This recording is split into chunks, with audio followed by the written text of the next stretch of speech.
How to edit your PDF with Canva. Hey guys, welcome back. Today I'm going to show you how you can edit PDF files and images on Canva.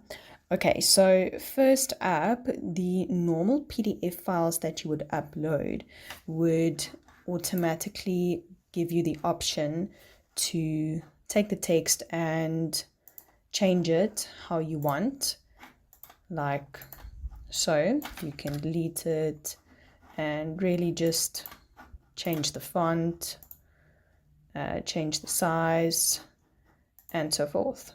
But sometimes there are some images that you cannot do this with. So what you're going to do is you're going to go and upload your PDF or your image that you want to edit. And I've already gotten mine open. Here it is. And then you're going to click on the image and click on edit photo. Then click on grab text and it will make the text able for you to edit it. Okay, so then you can change the font. Okay, you can change the size. You can edit the wording.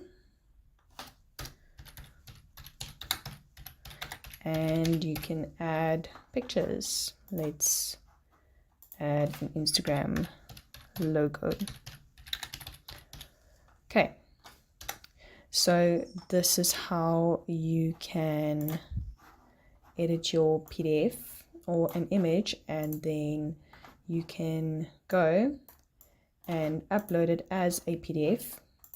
If it was an image, you can just click the PDF standard, that's best for emailing, and click on download. Okay guys, I hope this was helpful. Please don't forget to leave a like, subscribe, and a comment.